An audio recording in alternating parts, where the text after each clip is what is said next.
Selamat siang, kita buka CNN Indonesia Live selengkapnya. Tersangka pelaku pembunuhan dan penipuan taat pribadi menjalani proses rekonstruksi di Padepokan Dimas Kanjeng, Probolinggo, Jawa Timur, Senin pagi. 4 tersangka lain juga disertakan dalam rekonstruksi ini. Ratusan anggota kepolisian daerah Jawa Timur serta kepolisian Resor Probolinggo dan Pasuruan Kota bersiaga di area Padepokan Kanjeng Dimas taat pribadi. Hal ini dilakukan untuk menjaga pengikut taat pribadi yang masih bertahan di tenda-tenda. Taat pribadi dikawal ketat menggunakan mobil Barakuda dari Polda Jawa Timur menuju tempat kejadian perkara. Adapun 4 tersangka lain didatangkan dari Polres Probolinggo. Rekonstruksi rencananya dipusatkan di 2 tempat, yakni rumah utama taat pribadi dan rumah yang diduga sebagai bunker. Ada sekitar 70 adegan yang diperagakan pada proses rekonstruksi.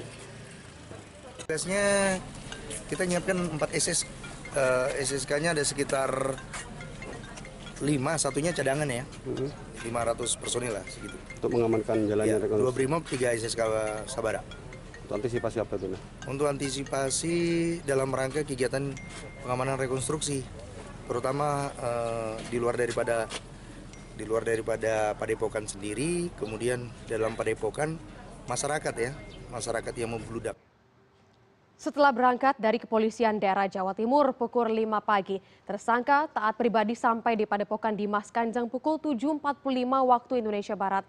Taat turun dari salah satu Barakuda. Sesampai di kediaman taat pribadi di kawasan Padepokan Dimas Kanjeng, Taat tampak diturunkan dari Barakuda. Ia sempat menjawab beberapa pertanyaan wartawan. Namun tak lama kemudian Taat kembali dimasukkan ke Barakuda dan diparkir di gerbang camp para pengikut. Sementara itu rumah Taat pribadi tampak beberapa tersangka lainnya. Nanti aja.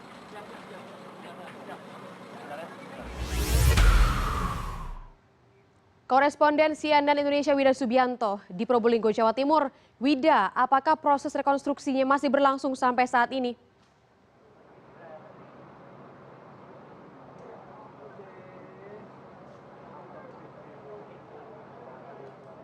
Wida.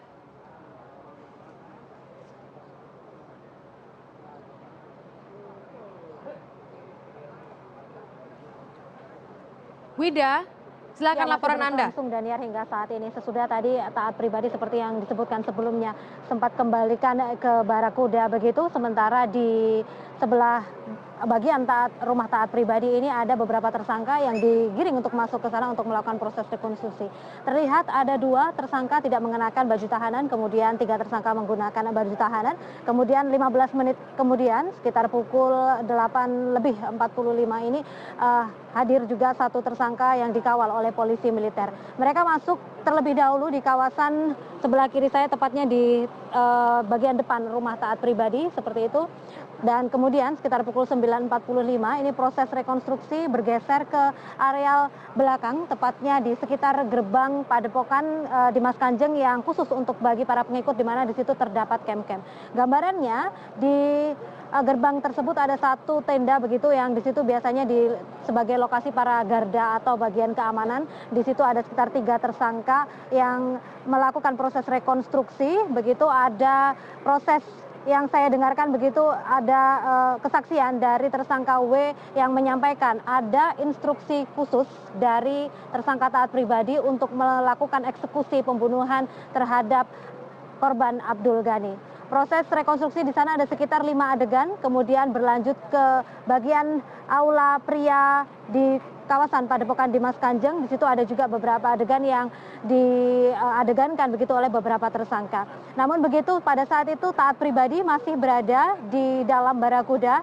Seperti Barakuda yang ada di belakang saya ini merupakan Barakuda taat pribadi, namun sekitar pukul 10.45 ini taat pribadi dibawa masuk ke bagian rumah atau kediamannya untuk proses, saya melihatnya proses rekonstruksi karena memang ada petugas dari Polda Metro Jaya, petugas dari Polda Jawa Timur untuk melakukan proses rekonstruksi di sana. Kemudian untuk bagian keamanan, di sini sudah dikerahkan sekitar 500 personel, ada 2 kompi dari Sabara, kemudian dari Brimob dan juga 100 pasukan untuk siaga dalam on-call. Rencananya Daniar, hari ini proses rekonstruksi ini akan diagendakan ada sekitar 70 agenda, namun begitu fleksibel tergantung dengan perkembangan yang ada di lapangan. Sementara itu juga tidak hanya agenda rekonstruksi, akan ada agenda tambahan diantaranya adalah penggeledahan rumah taat pribadi terkait kasus dugaan penipuan. Dari Polda Jawa Timur sendiri membawa tim ahli dari Bank Indonesia dan juga ahli emas. Nantinya pada proses penggeledahan ini akan dilakukan juga penyitaan barang bukti yang terkait dengan kasus penipuan. Jadi tidak hanya uang misalnya begitu, namun juga emas, kemudian benda-benda yang dimungkinkan ini ditemukan terkait dengan kasus penipuan yang terkait dengan hal-hal gaib seperti yang dijanjikan oleh taat pribadi. Daniar. Baik, terima kasih Wida Subianto. Kami catat laporan Anda dari Probolinggo, Jawa Timur terkait dengan rekonstruksi yang dilakukan di Padepokan Dimas Kanjeng Taat Pribadi.